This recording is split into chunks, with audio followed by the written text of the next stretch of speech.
നമസ്കാരം. 39 വർഷം മുൻപ് നടത്തിയ കൊലപാതകത്തെക്കുറിച്ച് തുറന്നു പറഞ്ഞ മുഹമ്മദ് അലി മറ്റൊരാളെയും കൊലപ്പെടുത്തിയിരുന്നതായി പോലീസിന് മൊഴി നൽകി. 1986 നടത്തിയ ആദ്യ കൊലപാതകത്തിന് ശേഷം 1989 കോഴിക്കോട് വെള്ളയിൽ ബീച്ചിൽ വെച്ചും ഒരാളെ കൊന്നുവെന്നാണ് മലപ്പുറം വേങ്ങര സ്വദേശി മുഹമ്മദ് അലിയുടെ ഞെട്ടിക്കുന്ന മറ്റൊരു വെളിപ്പെടുത്തൽ. ഈ വെളിപ്പെടുത്തലുമായി സാമ്യമുള്ള കേസ് 1989 സെപ്റ്റംബർ 24-ന് നടക്കാവ് പോലീസ് സ്റ്റേഷനിൽ രജിസ്റ്റർ ചെയ്തിരുന്നതായും കണ്ടെത്തി. കടപ്പുറത്ത് യുവാവിന്റെ അജ്ഞാത മൃതദേഹം കണ്ടെത്തിയ വാർത്ത പിറ്റേന്ന് മാധ്യമങ്ങളും പ്രസിദ്ധീകരിച്ചിട്ടുണ്ട്.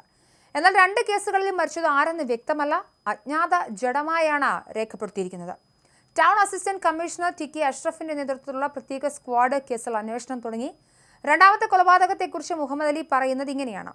കൂടരഞ്ഞിയിലെ സംഭവത്തിന് ശേഷം കോഴിക്കോട് വന്ന് ഹോട്ടലിലും മറ്റും ജോലി ചെയ്ത് ജീവിച്ചിരുന്ന കാലത്ത് ഒരാൾ പണം തട്ടിപ്പറിച്ചു. അയാൾ വെള്ളയിൽ ബീച്ച് പരിസരത്തുള്ളതായി കുറച്ച് ദിവസങ്ങൾക്ക് ശേഷം സുഹൃത്ത് കഞ്ചാവ് ബാബു പറഞ്ഞു. ഞങ്ങൾ രണ്ടുപേരും അങ്ങോട്ട് ചെന്ന് ഇക്കാര്യം ചോദിച്ചതോടെ തർക്കമായി. ബാബു അവനെ തല്ലി താഴെയിട്ട് മണ്ണിലേക്ക് മുഖം പൂഴ്ത്തിപ്പിടിച്ചു. ഞാൻ കാലിൽ പിടുത്തമിട്ടു. മരിച്ചെന്ന് ഉറപ്പാക്കിയ ശേഷം അയാളുടെ കയ്യിലെ പണം പങ്കിട്ടെടുത്ത് രണ്ട് വഴിക്ക് പിരിഞ്ഞു. ബാബുവിനെ പിന്നീട് കണ്ടിട്ടില്ല. മരിച്ചതാരെന്നും അറിയില്ല. മലപ്പുറം വേങ്ങര സ്റ്റേഷനിലാണ് മുഹമ്മദ് അലിയുടെ ഞെട്ടിക്കുന്ന വെളിപ്പെടുത്തലുകൾ. 14-ാം വയസ്സിൽ കോഴിക്കോട് കൂടരഞ്ഞിയിൽ ഒരാളെ വെള്ളത്തിലേക്ക് ചവിട്ടിയിട്ട് കൊന്നതായി കഴിഞ്ഞ മാസം 5-നാണ് പോലീസിൽ ഹാജരായ മുഹമ്മദ് അലി വെളിപ്പെടുത്തിയത്. ഇത് സ്ഥിരീകരിച്ച തിരുവമ്പാടി പോലീസ് കൊല നടന്ന സ്ഥലവും രീതിയും എല്ലാം കണ്ടെത്തിയെങ്കിലും മരിച്ചതാരാണെന്ന് തിരിച്ചറിഞ്ഞിട്ടില്ല. അന്നത്തെ അതേ മൊഴിയിലാണ് രണ്ടാമതൊരു മരണത്തിൽ കൂടി പങ്കുണ്ടെന്ന് മുഹമ്മദ് അലി വെളിപ്പെടുത്തിയത്.